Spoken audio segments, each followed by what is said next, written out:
کیا آپ نے کبھی سوچا ہے کہ انسان کی سب سے بڑی طاقت کیا ہے؟ کیا وہ اس کی جسمانی قوت ہے، اس کی دولت، یا اس کی بنائی ہوئی جدید ٹیکنالوجی ہے، یا اس کی ذہانت؟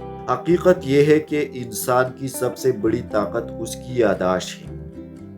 یہی وہ صلاحیت ہے جس نے انسان کو باقی تمام جانداروں سے، تمام مخلوقات سے ممتاز بنایا۔ انسان صرف تجربات اور مشاہدات نہیں کرتا ہے بلکہ انہیں محفوظ بھی رکھتا ہے، ایک نسل سے دوسری نسل تک منتقل بھی کرتا ہے، اور انہی تجربات کی بنیاد پر اپنی آئندہ زندگی کو بہتر بھی بناتا ہے۔ اب ذرا ایک لمحے کے لیے تصور کیجئے کہ اگر پوری انسانیت اپنی اجتماعی یادداشت کھو دے، اگر دنیا کی تمام تاریخی کتابیں، قدیم دستاویزات، آثار قدیمہ اور تہذیبی ریکارڈ اچانک ختم ہو جائے تو کیا ہوگا؟ کیا ہمیں یہ معلوم ہوگا کہ ہماری تہذیب کیسے وجود میں آئی؟ ہم کون ہیں؟ ہمارے آباء و اجداد کون تھے؟ ہماری اصل شناخت کیا ہے؟ ہم کس ملک، کس جغرافیے اور قوم سے تعلق رکھتے ہیں؟ ہماری روایات، کلچر اور زبان کیا ہے؟ ہماری تاریخ کیا ہے؟ جمہوریت، قانون، سائنس اور جدید ٹیکنالوجی کی بنیادیں کیسے رکھی گئی؟ انسان نے شکار کرنے والی زندگی سے زراعت تک، اور زراعت سے صنعتی انقلاب تک کا سفر کیسے طے کیا؟ ان سارے سوالوں کا جواب ہمیں اپنی یادداشت دیتی ہے، جسے ہم عام الفاظ میں تاریخ بھی کہتے ہیں۔ اس لیے تاریخ کو اکثر انسانیت کی اجتماعی یادداشت بھی کہا جاتا ہے۔ جس طرح ایک انسان اگر اپنی یادداشت بھول جائے تو اپنی شناخت، اپنے رشتے اور اپنی زندگی کا بنیادی مقصد بھی بھول جاتا ہے۔ بالکل اسی طرح اگر کوئی قوم اپنی تاریخ سے ہٹ جائے تو وہ اپنی شناخت، اپنی تہذیب اور اپنی سمت کھونے لگتی ہے۔ بلکہ دلچسپ بات یہ ہے کہ جدید سائنس بھی اس حقیقت کی تائید کرتی ہے۔ علمی اعصاب نیورو سائنس کے مطابق انسانی دماغ میں ہیپو کیمپس نامی حصہ نئی یادداشتوں کو محفوظ کرنے میں بنیادی کردار ادا کرتا ہے۔ اگر یہ حصہ شدید متاثر ہو جائے تو انسان نئی معلومات کو یاد رکھنے کی صلاحیت کھو دیتا ہے اور ماضی کے تجربات سے فائدہ بھی نہیں اٹھا پاتا۔ یہی اصول قوموں پر بھی لاگو ہوتا ہے۔ تاریخ دراصل ایک تہذیب کا اجتماعی ہیپو کیمپس ہے جو ماضی کے تجربات کو محفوظ رکھتا ہے تاکہ آئندہ نسلیں انہی تجربات سے سیکھ سکے۔ یہی وجہ ہے کہ دنیا کی ترقی یافتہ قومیں اپنی تاریخ پر اربوں ڈالر خرچ کرتی ہیں۔ وہ قدیم عمارتوں، نوادرات، کتب خانوں اور عجائب گھروں کو صرف پرانی چیزیں نہیں سمجھتی بلکہ انہیں اپنی تہذیبی شناخت اور علمی سرمایہ تصور کرتی ہے۔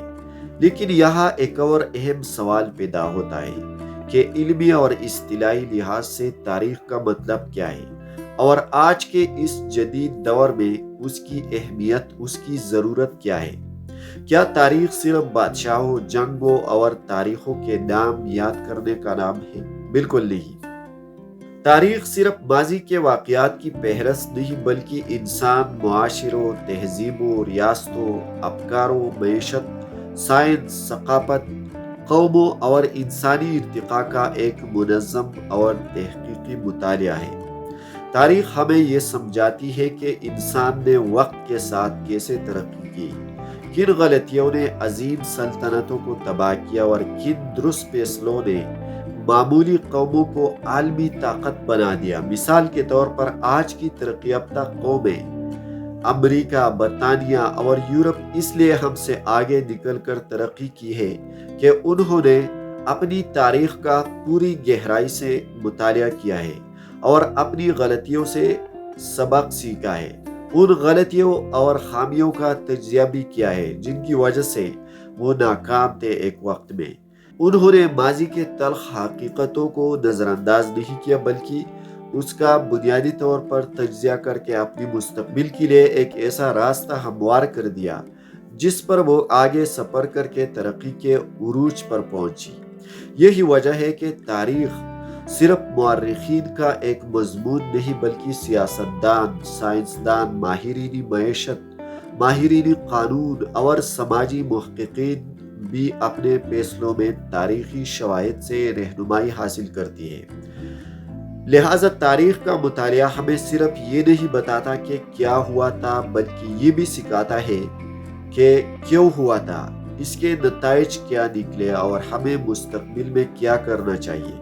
اسی مقصد کے تحت ہم اس پوری سیریز میں انسانی تاریخ کا سفر آغاز سے لے کر جدید دور تک تحقیقی انداز میں سمجھنے کی کوشش کریں گے، تاکہ واقعات کو صرف یاد نہ کریں بلکہ ان کے پس منظر، اسباب اور اثرات کو بھی جان سکیں۔ اگر آپ بھی تاریخ سمجھنا چاہتے ہیں، آپ بھی تاریخ کے اسٹوڈنٹس ہیں یا ریسرچرز ہیں، تو ابھی سے اس چینل کو سبسکرائب کیجئے اور اسی ویڈیو کو لائک کر کے اس کے اوپر کمنٹس بھی ضرور کیا کریں، تاکہ ہماری یہ ویڈیو آگے زیادہ سے زیادہ آڈینس تک پہنچ سکے۔